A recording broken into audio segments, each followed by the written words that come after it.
Andrew, I thought this would be a good point to maybe talk about the state of fundraising right now, specifically for marketplaces. And then I was going to say, I guess, what you or we / look for when investing in AI powered marketplaces.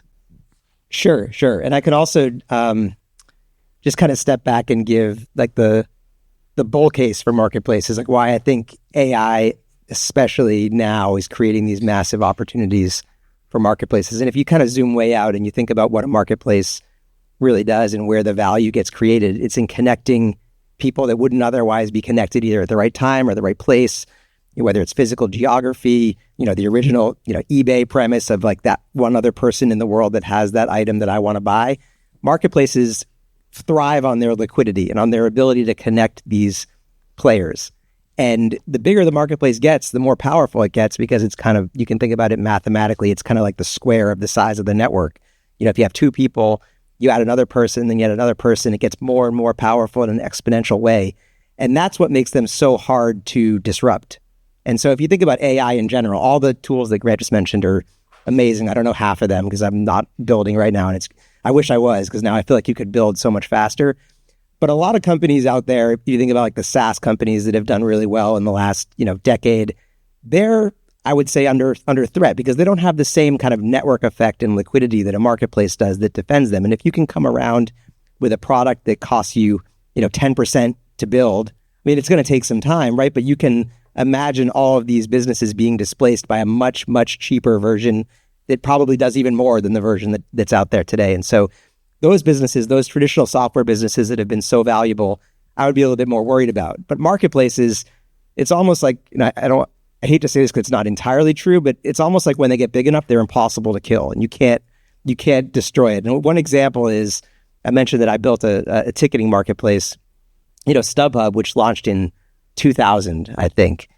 They sold the company to eBay in 2006, 2007, somewhere around there, for $300 million, similar to your deal size. And then eBay sat on that business for a decade, and actually longer, 14 years, and basically couldn't have run it worse.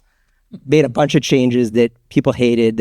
Because that marketplace had liquidity, they had all the sellers and they had all the buyers and they had the traffic, they had the demand, and you could go somewhere else and get a slightly worse supply experience or a slightly worse demand experience.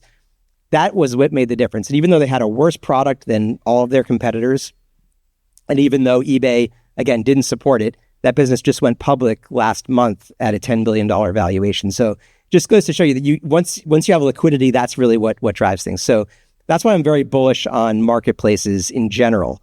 And when you think about AI, all of those advantages that Grant just mentioned that make things so much cheaper and quicker to build, that's one piece of it. The other piece of it is that it enables these kind of experiences that would have before now been just too cumbersome to make work. And so you can imagine other kinds of marketplaces where you're connecting people in ways that you couldn't connect them before, or you're enabling transactions that are more complex than before. And you can do that now and if you can create the same liquidity, I believe, and we haven't seen this yet, but I believe we're going to see this over the next few years, you're going to create massive companies on the order of the Ubers and the Airbnbs of the last generation of marketplaces, which, again, those are the biggest IPOs in the last 5 years have been marketplaces. It's not surprising. They create the largest businesses. Again, have a really high failure rate. So there's also marketplaces that are subscale that can never get there. But I think we're going to see really big opportunities. Like one example that Mike and I invested in, I won't mention the specific company, but the category is lots of businesses are trading hands, as M&A happens all the time, but especially SMBs, as more and more small business owners are starting to retire. And I think I've seen this pitch maybe 25 times over the last 10 years, which is we're going to create a marketplace that it makes it really easy to sell your business and really easy for someone that wants to buy that guitar shop to come and buy that business. And it's a market that's dominated by brokers and it's really inefficient. Up until now, there's like no way those businesses could have worked. But today we've seen a couple of companies, including one that we're investing in, really start to scale because they're automating through AI all of these sort of back and forth pieces that a broker might do, all of the diligence, all of the financial modeling, like the kind of stuff that you can't ever imagine a marketplace 10 years ago doing. So that's why I'm really bullish. And yeah, that's kind of the pitch for why marketplaces are different and can create massive opportunities. In terms of the fundraising world, I think Grant's right, and sorry, Dave is right as well, that marketplaces aren't like the sort of golden child today. So it's probably harder than ever to raise money. That being said, you need less money than ever. And so in terms of like some of the dynamics, I think, in all the rounds that we've done and all the rounds that I've seen, it's actually kind of interesting. The amount of money, the size of the rounds really doesn't seem to me like it's changed at all in the last 3-4 years. Like it's still the same, here's a $1 to $3 million, pre-seed, and here's like a $5 to $6 million, whatever it is. Like the size of the rounds haven't changed, but the traction of the companies at those rounds has changed dramatically. Like Mike and I invest mostly in pre-seed, and it's very rare that we see a company that's pre-revenue. Like we don't see it because it's easy to get revenue right out of the gate. And you almost never see like a pre-product. Like maybe there's like a founder that you know really well and they have a thesis and you want to back them on that, but it's pretty rare these days. So I think that the funding dynamic hasn't changed, just what's required to get the funding, like what the bar that you have to clear has. And obviously if you're an AI like tech business, like if you're building foundational parts of AI, that's a different landscape, which we don't really participate in because those valuations are insane. And if you get any kind of traction, you can grow really quickly.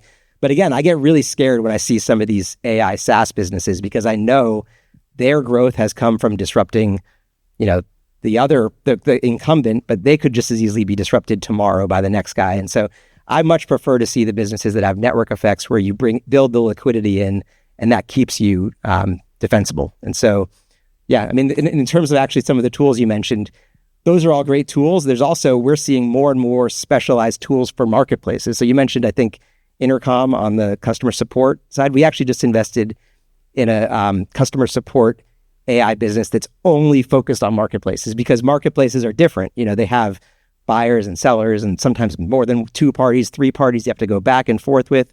So that's a really compelling value proposition to us, which is someone that's selling to marketplaces with a customized solution. So anyone that's building and wants an intro to them, I'll gladly provide it. It's called Ace Waves.